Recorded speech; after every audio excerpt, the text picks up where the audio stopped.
บายดีโอ้ยพี่น้องเนาะสบายดีเพื่อสุขครับสบายดีงานเที่ยงเด้อมื้อนี้ลงมาเฮ็ดสวนพี่น้องเอ้ยไหนาเนาะตัวนี้เป็นไหนามาสิเบิกนาดินก็ทางเนาะจักเพิ่นสิปลูกจังได๋คุณแม่เพิ่นต่อสองเฒ่าเพิ่นพี่น้องเอ้ยจะปลูกยังตัวนี้นะปลูกพักยังกาดช่อง กะซองโอ้ตัวน้ำเงาพี่น้องเอ้ยโอ้ปลูกแบบอยู่ตัวหน้าเทียงเลยพี่น้องเนาะปลูกอยู่หน้าเทียงเลยนี่เห็นบ่นี่ปูนอันนี้ปลูกให้ของแปลงบ่เนี่ยปลูกซุ่มนี่ลงแพงเองแต่ยังทันได้ซื้ออันนั้นเนาะยังทันได้ซื้อพักซื้อในมัน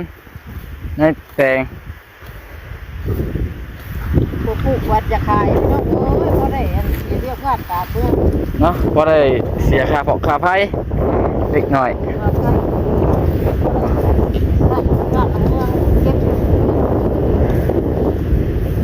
พรไล่จ่ายค่าไฟ13,000เก็บเรียกว่าการเมืองได้หน่อยกะอีกกันพี่น้องเอ้ยกะซ่องอันนี้ปลูกคุณวะเอาต้นมะบงนี่ให้พวกง่ายปลูกวัดนี่ป่ะเนี่ย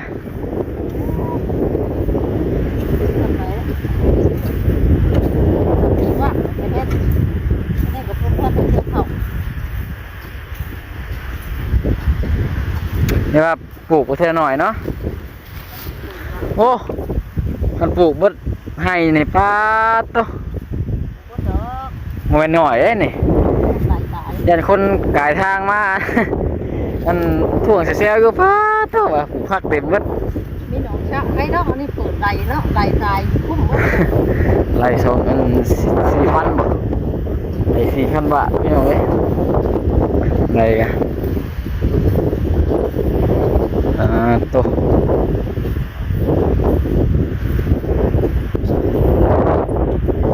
คือซับมันน่ะเนี่ยคนพุยบ้านพุยแต่คนมันเนี่ยอ๋อ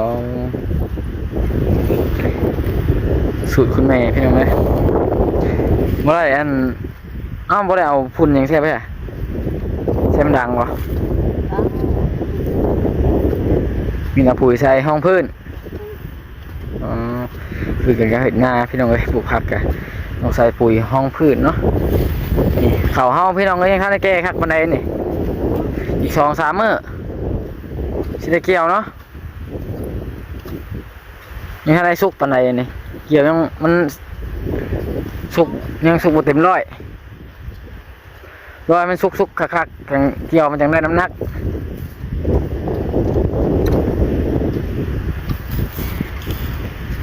ก่อนรอถ่าเขาซุปกะปลูกพักปลูกหญ้าก่อนพี่น้องเอ้ยเฮ็ดนานพอนานพักมาอยู่ซื่อๆหรอกพี่น้องนี่ไล่ให้ได้พี่น้องเอ้ยเฮ้ยซื้อเนาะบ่ได้ซื้อบ่เพิ่นเงินเดือนลูกช่างมาทุบก็4 เดือนพี่น้องได้ 2,000 บาทเดือนเท่าไหร่เดือนละ500เดือน500คือโหเลยพ่อพี่น้องเอ้ยเดือนละบัดเดือนนึงบัดเติมเงินบัดอัน2 เทื่อเติมเดือนนึงคือว่าเนาะคันบ่มีพี่มีน้องเบิ่งคลิปซอยก็บ่ได้ฮอดเงินนี่แหละก็ใส่พี่ใส่น้องเนาะบ่สุขุสุคนแหละที่เข้ามาเบิ่งเนาะเบิ่งคลิปบ่สิแล้วก็อีกอย่างนึงก็ใหญ่เพิ่นเนาะที่เพิ่นก็ช่วยมาเติมเงินบ่ฝากมาให้400-500เทื่อพันซื้อมาเติมเงินบ่สิเนาะเรามีใหญ่สวยเนาะก็ ผมสิได้ขอแต่แม่แล้วมึงส่งนี่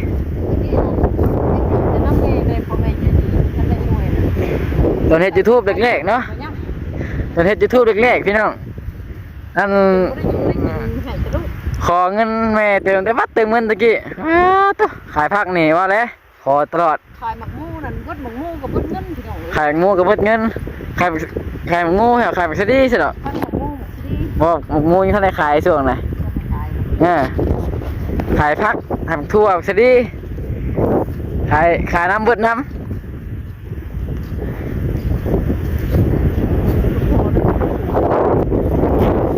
พอมันกัดถากหญ้าพี่น้องเอ้ยพี่สิปลูกสะดีปลูกหมักทั่วหมักแตงพี่น้องสะดีก็ปลูกวัตถุกอย่างเนาะที่ขายเป็นเงินได้แต่หมูนี่น่าจะไปปลูกปี มีน้ำ สวัสดีพี่น้องติดอยู่จากคน ขุดปลูกยังไงนี่ฮะปลูกทั่ว แดง ถ้าให้ขุดนะเมียว่าไงเมียขุดซาใจกับบ่ได้ขุดล็อกดิเมื่อยดิ เมียบังคับบ่ ข้ามอยู่เนี่ยคือข้านแท้แหละมันกินคือใบแท้เรา มากินมันคือเป็นดิ มาแต่ตลาดพี่จุ๊บแต่กระตาเรา มาแต่ตลาดมันคาดมาหัดในซอกเตบนกระตาเมียเนาะ จะมีไปชั้งตัวโบเฮ็ดถอนมาต้องเงินเดียวเฮ็ดไว้อะไร เพราะอะไรขนมวะเพราะอะไรขนมวะบำรุงแขววะ กินก็เจ็บแขวนะ อะไรถอนเนาะว่าแต่ตลาดนัดพอเราบอกไปแล้วชอบเราก็เจออยู่นี่บุ เที่ยวว่ามีแนวขายว่าเมื่อมาซอกแต่กระตาเผาดิบ่มีหยัง สมบูรณ์เฮ็ดยังเกิดเฮ็ดเราจะได้ปลูกกันยังเยอะ โอ้ยเสียไว้ซื้อเนาะ เดี๋ยวไว้พูดไว้เนี่ย พูดไว้ซื้อพี่น้องเอ้ยยังบ่ได้ปลูกหรอกเพราะว่าหนึ่งมาเฮายังบ่ได้ซื้อในมันพี่น้องรอให้มีเงินมีหยังก็จักหน่อยเดี๋ยวเขาเกี่ยวข้าวพุ่นน่ะพี่น้องเอ้ยสิได้ซื้อมิดพัน โจ้อีก ดูอีกคือมีแต่โจ๊ะได้อันน่ะ จะลงอีกรอบนี่หมดทีแล้วเลยเจ้าของ เกี่ยวดูนี่ก็โจ๊ะอีก โจ้ อ๋อ โจ้กับมานพิษมันเนี้ยมัน นี่พี่น้องเนาะข้าวอยู่เทิงมียังเขียวพี่น้องเอ้ย มันยัง หมากยังท่านออกพี่น้องอ๋อตัวว่ะ ลงกระปู ไอ้เขียวนี่ไปเอาเข้าอีเตี้ยงันบ่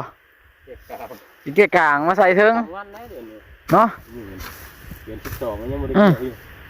เป็น11 12เลย บ่ได้เกี่ยว ขอรอนะนี่ครับ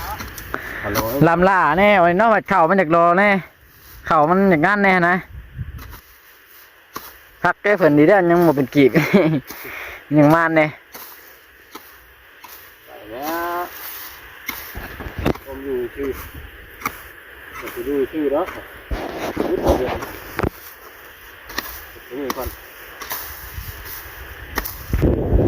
เพิ่นไทยเนี่ยเพิ่นเด้งบ้านนะบ่เนี่ย เสียเงินเลยมันเด้ เสียเท่าไหร่ เสีย10,000ผมเก็บเลี้ยงบ้านเนี่ย ยิงบ้าน เก็บแลกก็มันผม 10,000 อ๋อ กล้องนูที่นี่เห็นได้แต่ว่าไทยเป็นเว็บง่ายบ่ได้ ไทยเป็นคลองหน่อยสิเนาะ กล้องน้อยๆได้อันนี้มันแต่หน้าเอาไทยต้มที่นี่ปลูกผักปลูกหญ้า ทางบ้านพี่น้องเอ้ยทางลาวว่าง่ายกันเนาะตามฮิตของประเพณีเพิ่นถ้าเฮาสิไทยแบบนี้บ่เฮาต้องเสียหมูเพิ่นเนาะเสียหมู เรียกกัน เฮาแบบว่าเฮาเก็บกันพี่น้องเก็บกันเบิดบ้านพี่น้องเนาะเก็บกันเบิดบ้านเนี่ยเพิ่นเลี้ยงบ้านเนี่ยเพิ่นซื้อหมูเลี้ยงบ้านหรือว่าเลี้ยงผีเนาะผิดผีพี่น้องตามที่เสื้อถือไผมันพี่น้องเอ้ยเรื่องกันนี่แต่ก็เสื้ออยู่บ่บ่เสื้อกันเนาะครอบครัวละ20 บาทพี่น้องเพิ่นเก็บก็บ่แพงก็ธรรมดาอยู่เนาะต่อปีหนึงเด้20 บาทก็เฮาขายนี่ก็อายุเนาะคือผู้ขายดีแน่ขายได้ราคาแน่ก็ได้เงินนะอันนี้ ชื่ออีก บ่ได้ว่าบ่ฮู้ว่ามันได้ บ้านเพิ่นหากระเลี้ยงเด้อ๋อ ประกาศอยู่ว่าไทยได้เขาบอกดีเขาบอกนี้ แต่บ่ให้ขายเป็นไห้เนาะ แต่มันไทยเป็นไทยเป็นไทยเป็นได้ไทยบ่ได้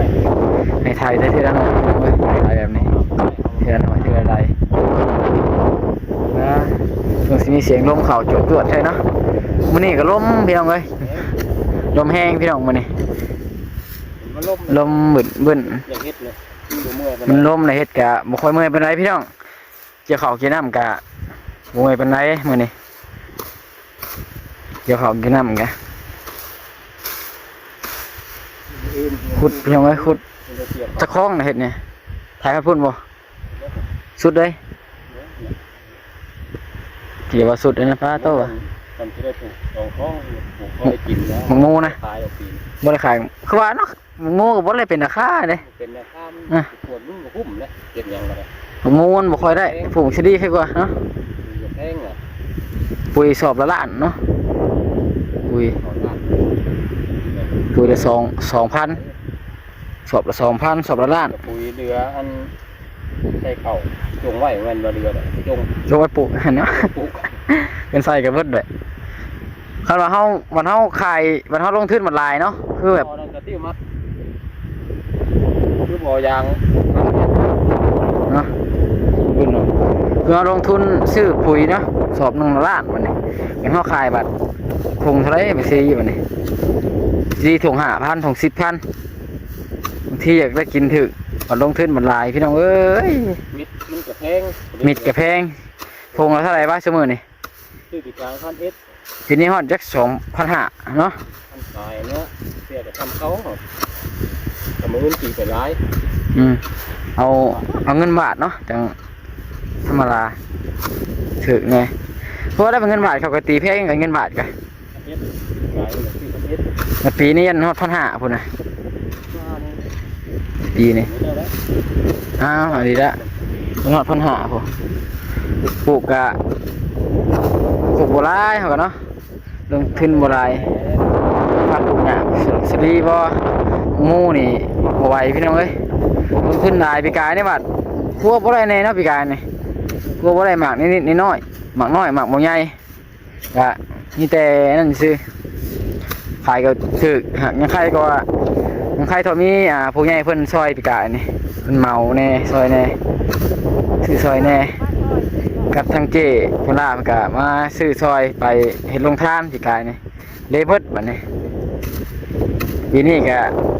มีแต่ปลูกสะดีซื้อกับหมักทั่วหมักแตงนั่นละกับผักกับหญ้า นี่ช่วยปลูกแล้ว ดีนะไม่ปลูกวะ ตัว ปลูกทั่วแตงปลูกทั่วกับหมักแตงพี่น้องสะดีไปปลูกเนาะ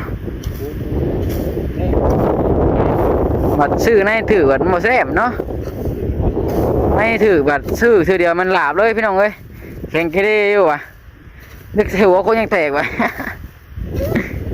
ชื่อเนี่ยเพลง ไม่สมกับราคาแน่เนาะในเพลงบัดคือว่าเขาบัดซื้อในพันปลายเนาะพันปลายบัดซื้อปุ๋ยอีกวันนี้ปุ๋ยกับพันปลายสายรุดเนี่ยดูดดูเนี่ยมี มันดีเนาะลูกขายไปน้อยๆครับ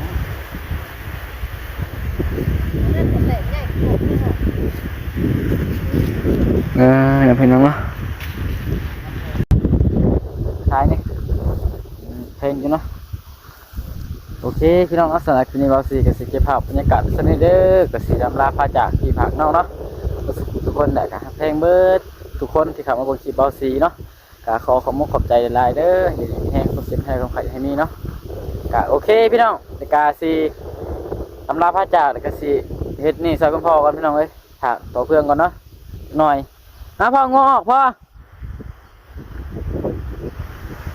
งอกนะว่าหลังเบิ้ลออกมาเลย